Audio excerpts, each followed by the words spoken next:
te amul benn décision de justice bu ko firndeel fekk la nga war a marche mu ne la duñu la jox marche duñu la jox autorisation alors que autorisation bi dafa waroon nekk quelque chose de très banal à la limite refus bi moo waroon nekk exception mais malheureusement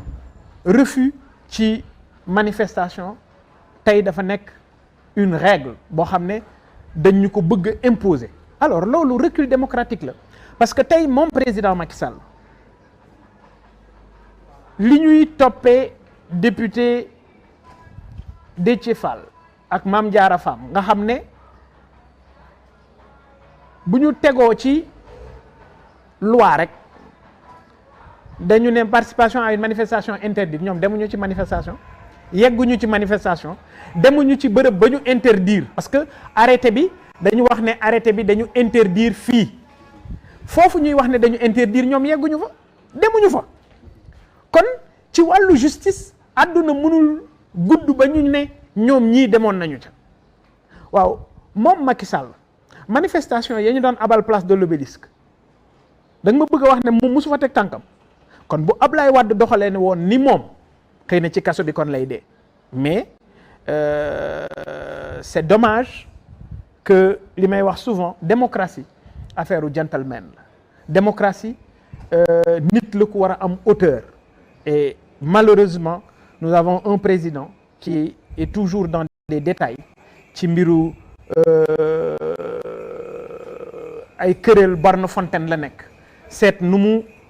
nësaxalee nit seet nu mu nërmeele nit mais li xew ku ne xam na ne recul démocratique la pour Sénégal et vraiment ñi nga xam ne démocratie rek moo leen ñor am nañu lu leen metti lool ci jëf yi nga xam ne gis nañ ne Macky Sall mu ngi koy def et aujourd'hui le monde regarde le Sénégal mais ce monde nous regarde comment. jërëjëf président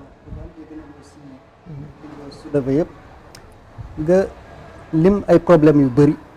pour justifier tension politique bi nga xam ne ni moom la Sénégal nekk di confronté actuellement mais li nga lim yëpp doonul problème bu bees te woy politique yi même bu dee parfois da nga ci faral di génne sa bopp lu ñu leen di faral di reprocher mooy seen intérêt rek moo tax ñuy xeex ay jamono problème yaa ngi fi woon mais dañ leen di joxoñ baaraamu tuuma ci ne bu élection di jub si wala seen fal menacé wu rek ngeen indi tension problème bi lu ko indi tension bi lu ko jaxal gam nañ ne rejet liste Yewwi Askan Wi bokk na ci bu baax a baax ñooñu di wax ni woy politique yi dara soxalu leen lu dul coom élection bu élection yi weesee ñu ne tekk bàyyi Sénégal yeeg seen coono lan nga leen di tontu exactement. alors xam nga dama lay rejoindre Bissane jafe-jafe yi nekk ci Sénégal yëpp politiciens yi ñoo ñu ko teg effectivement vous avez parfaitement raison xam nga lu tax parce que ñi war a jóg nanguwuñu jóg politiciens yi nekk Sénégal yëpp ak seeni parti ak seeni militants boo leen boolee ñoom ñëpp motuñu 700 000 ci biir Sénégal wala booy extrapoler bu bëree ba bëri 400 partis yi nekk Sénégal ak seeni militants ñoom ñëpp motuñu 1 million mais yow mii ak keneen ak keneen ak keneen mais yéenay constituer population bi nangu leen a jóg tey man su ma toogoon ci sama roq xëy na wax ji duma ci bokk parce que man Bougane kenn mënta wax ne poste lay wut kenn mënta wax ne teraanga la ciy wut kenn mënta wax ne dafa bëgg ñu xam ko kon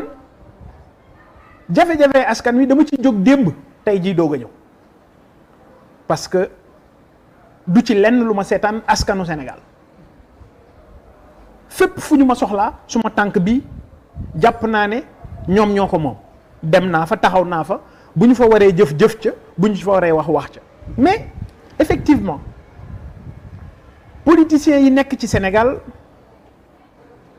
lenn dong moo leen yitteel yaa ngi koy wax tey lii ñuy xeex am na ñu ko xeexoon ña ko doon xeex ñañ ko doon xeexal tey jii ñoo féete ci geneen wàll gi ñoom di xeex kii fi nekk je l'ai dit l'autre jour, tu peux pas avoir en face de toi des gens qui sont comptables des 52 ans de retard du Sénégal, 52 ans de gestion gabegique, 52 ans de népotisme, 52 ans de gestion clanique, 52 ans de corruption. ñooñu tey ñoo taxaw jàkkaarloo ak geneen wet gi naan ko yow ñun ñoo baax ci Sénégal ñun ñoo war a remplacer. alors donc moo tax may wax ne ñun ñoo war a xoolaat suñu bopp dafay commencer ci bàyyi xel ci le choix moytu les discours et di bàyyi xel les parcours c'est important. nee naa la man tey j'ai beaucoup de respect pour un Serigne Mboup qui s'est fait tout seul, qui s'est battu. nga dem Kaolack mu ngi dimbali ay nit teg leen ci yoon ñuy liggéey, nga ñëw Ndakaaru gis ne mi ngi liggéey am na ay nit ñu mu teg ci yoon, nga dellu Kaolack gis la mu fa def. moo tax ba ñuy voter élection locale nit ñi bàyyi ko xel ne ko ah yow mi kat doy nga. c'est important. profil boobu ñaata lañu ci réew mi yow mii ñaata nit nga jëriñ Abdou Khadre ci sa wax rek nga wax ñu dégg la misaan ñaata nit nga corriger ci loo xam ne da ngay wax ak ñoom ñu jëlee njariñ ci kaddu yi nga yëkkati mais c'est vous yéen a bañ ne du ngeen dugg ci langue gi mais la nature a horreur du vide comme ñoom ñoo fi nekk ñoom ñooy politique mais nit ñi taxaw ne bëgg nañu ñooñu dong la ñu mën a fal maintenant nag mu am liggéey boo xam ne liggéey bu am solo la boo xam ne ñun ñi ñëpp dañ ci am part de responsabilité mooy sensibiliser les Sénégalais ba ñu xam ban type de politique je dis pas de politicien parce que am na loo xam ne boo ci engagé woo rek tu deviens un politique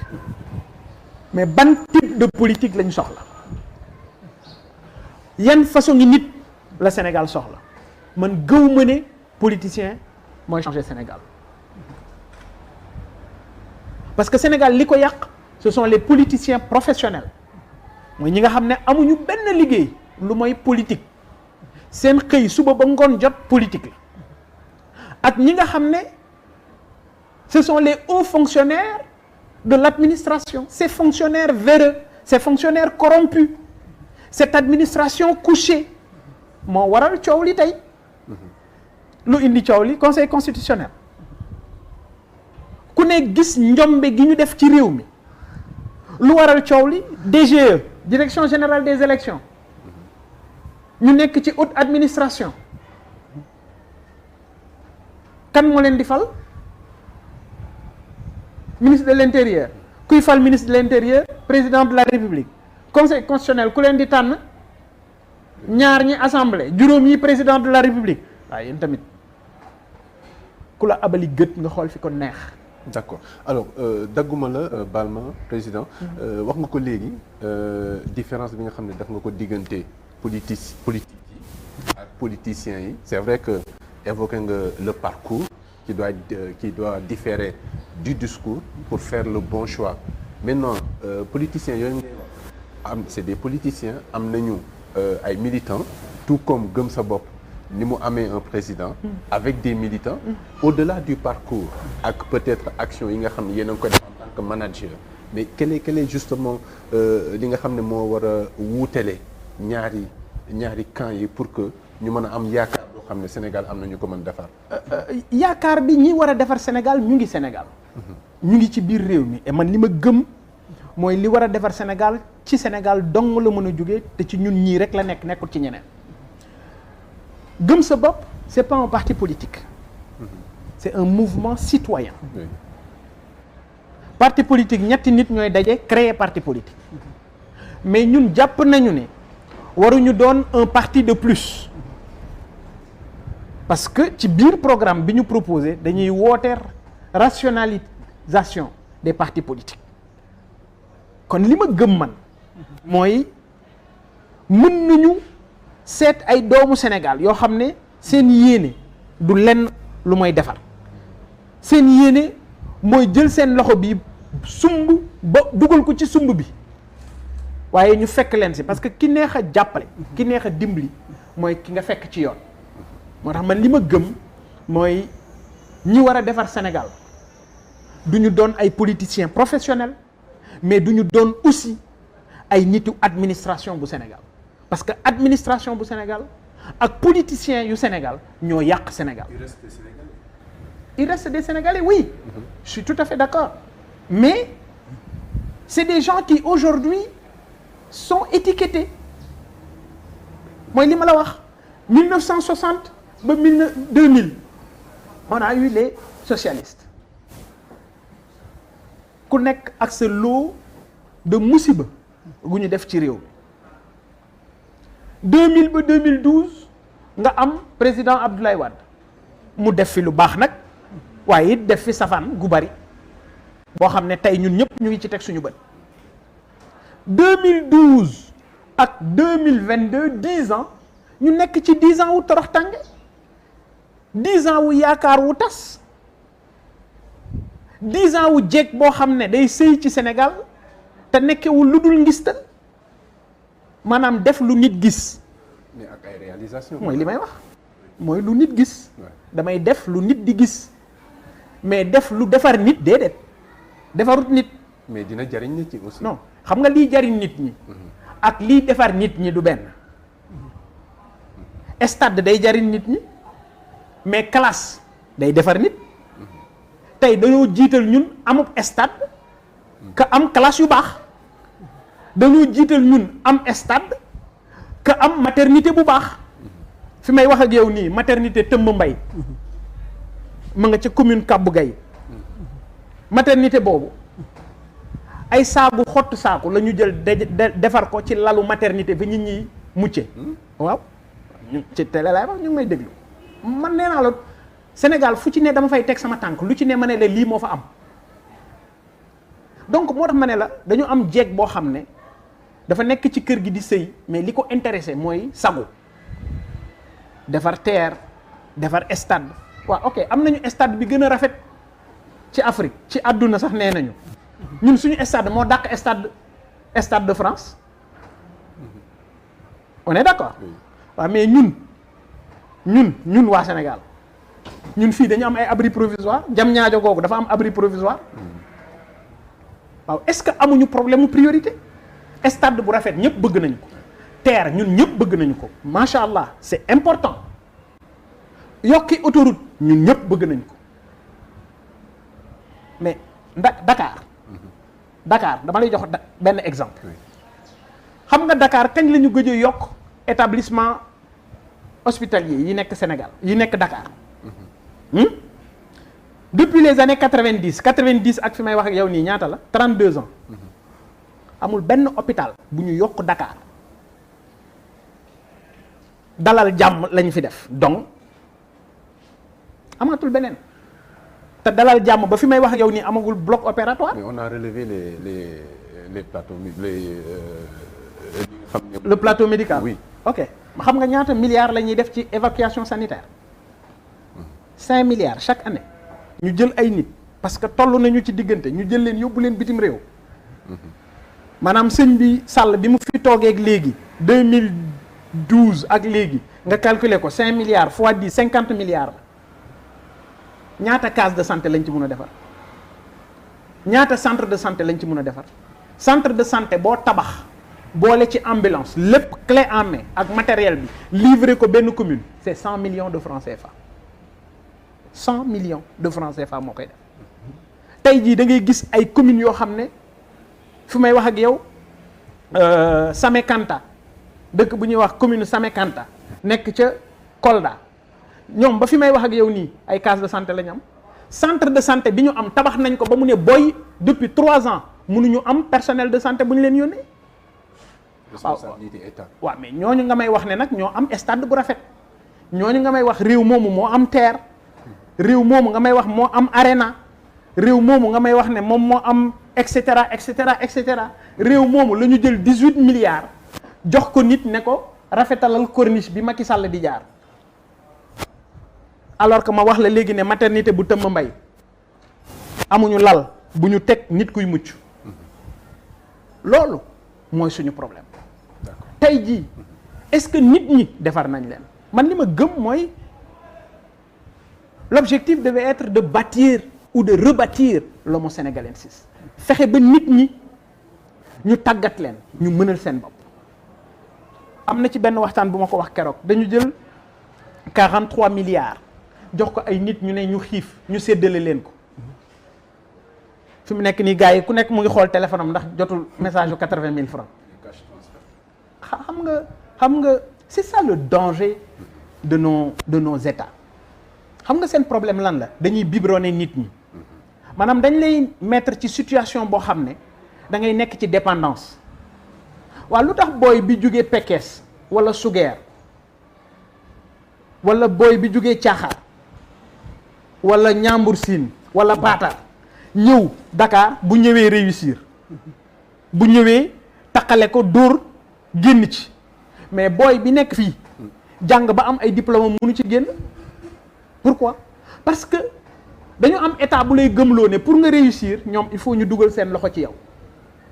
da nga am état boo xam ne daf lay gëmloo ne yow pour nga bokk ci ñiy wax ñu dégg leen ci at Sénégal faw nga ànd ak ñoom il faut nga féete ak ñoom moo tax bu nit ñi nee bërit rek ñu biberonné leen am leen biberon sex leen tey tu prends 43 milliards